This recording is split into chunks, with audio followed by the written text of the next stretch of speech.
In the fall of 1956, the world teetered on the brink of a major global conflict. The Suez Canal, a narrow waterway connecting the Mediterranean Sea to the Red Sea, became the epicenter of an explosive clash between empires and emerging nations.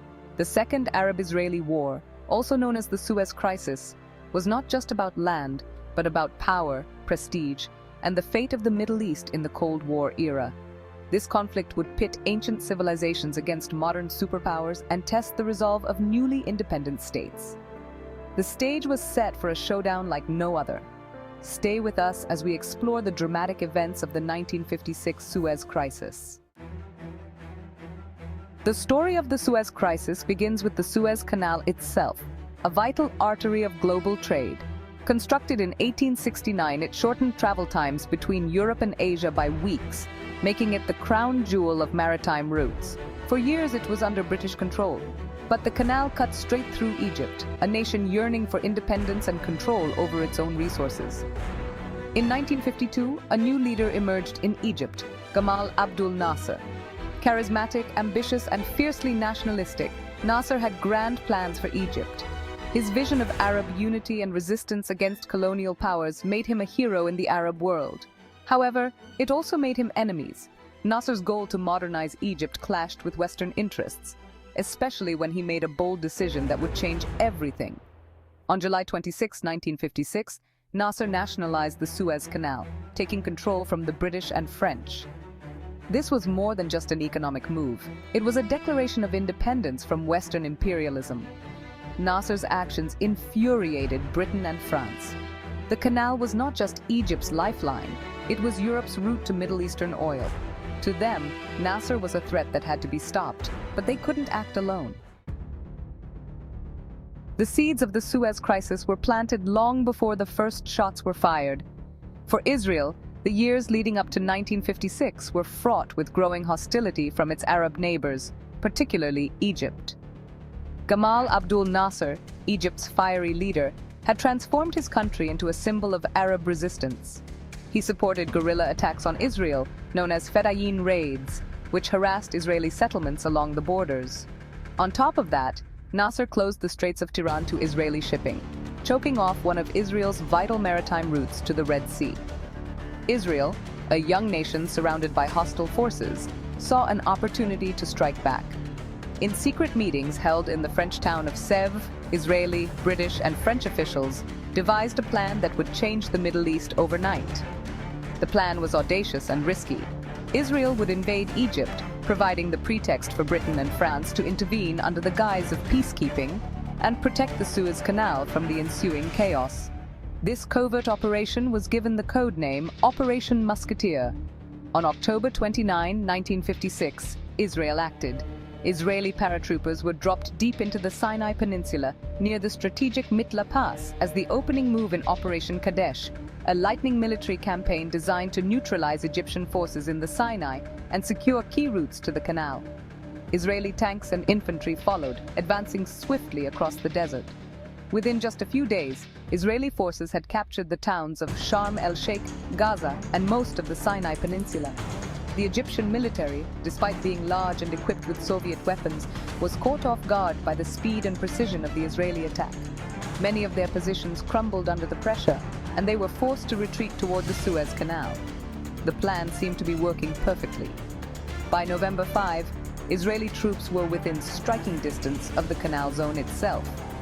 But this was just the first phase. As planned, Britain and France now entered the fray. They issued a joint ultimatum to both Israel and Egypt, calling for an immediate ceasefire and withdrawal of troops from the canal area. This ultimatum was, of course, a smokescreen. It was designed to justify military intervention. When Nasser predictably refused to comply, British and French bombers began airstrikes on Egyptian positions, targeting airfields and military installations around Cairo and the canal. On November 6, British and French paratroopers landed at Port Said, at the northern end of the canal, marking the beginning of a full-scale invasion. Meanwhile, British naval forces moved into the Mediterranean to support the assault.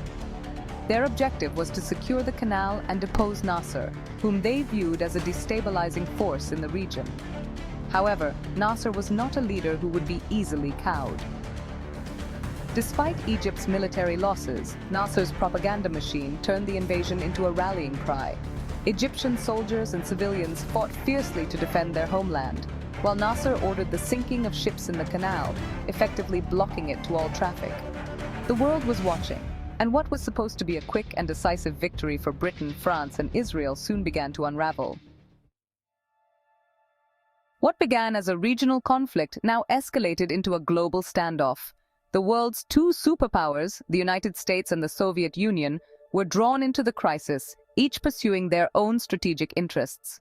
The Soviet Union, already a supporter of Nasser and Egypt, condemned the Israeli-British-French invasion as imperialist aggression.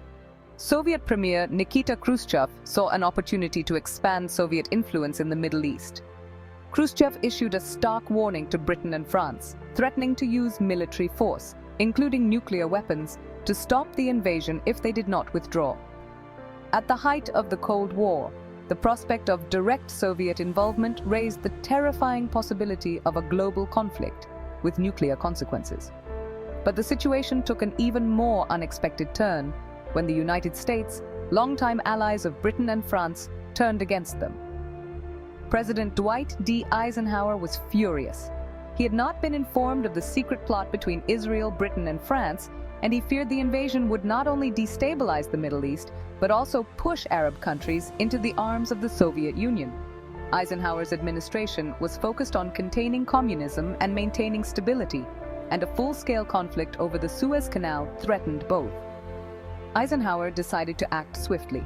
The United States applied immense diplomatic and economic pressure on Britain and France. American officials used their influence in the United Nations to demand an immediate ceasefire, and even threatened to trigger a financial crisis by withholding emergency loans to the British government, which was already struggling economically after World War II.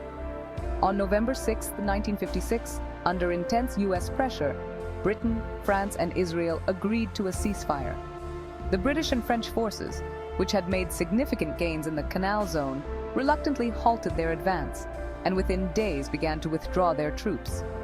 Israeli forces, having captured the Sinai Peninsula, also agreed to withdraw under the condition that the United Nations establish a peacekeeping force in the region to ensure future security for Israel. The Suez Crisis was over, but its impact would be felt for years to come. For Britain and France, the crisis was a devastating blow to their prestige. The once dominant colonial powers had been humiliated on the world stage.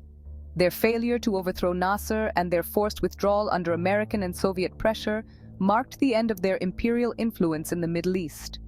The Suez Crisis demonstrated that the era of European colonialism was over, and it was a stark reminder that global power had shifted into the hands of the United States and the Soviet Union. Israel, despite its military success in capturing the Sinai Peninsula, was also forced to withdraw. While the United Nations guaranteed freedom of navigation through the Straits of Tiran, a strategic victory for Israel, the broader political consequences were mixed. The military partnership with Britain and France would never again be as close, and the growing influence of the United States in Israeli foreign policy became more pronounced. But the true victor of the Suez Crisis was Gamal Abdul Nasser. Despite Egypt's military setbacks, Nasser emerged as a hero in the Arab world.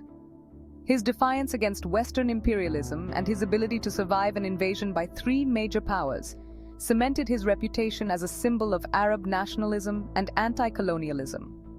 Nasser would continue to shape the political landscape of the Middle East for years, advocating for Arab unity and taking on a leadership role in the non-aligned movement, which sought to keep newly independent nations out of the Cold War rivalry between the US and the USSR. The United Nations played a crucial role in the resolution of the crisis, establishing the first-ever United Nations Emergency Force, UNEF, which was deployed in the Sinai to prevent further hostilities between Egypt and Israel. It was the beginning of a new era of international peacekeeping missions. The Suez Canal, once a symbol of colonial control, remained in Egyptian hands. Nasser's gamble had paid off, and Egypt gained full control over one of the world's most vital waterways, securing Egypt's economic and political independence. In the end, the Suez Crisis was not just a conflict over a canal. It was a turning point in global politics. It reshaped the power dynamics of the Middle East, hastened the decline of European imperialism, and deepened the complexities of the Cold War in the region.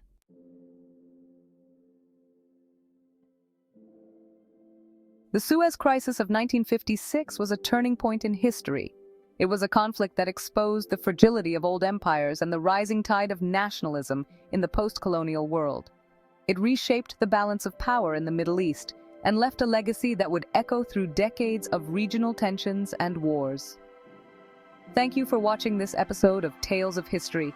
If you enjoyed this deep dive into the Suez Crisis and found it valuable, please give us a thumbs up, share this video with others, and subscribe to our channel for more historical explorations. Until next time, stay curious and keep learning.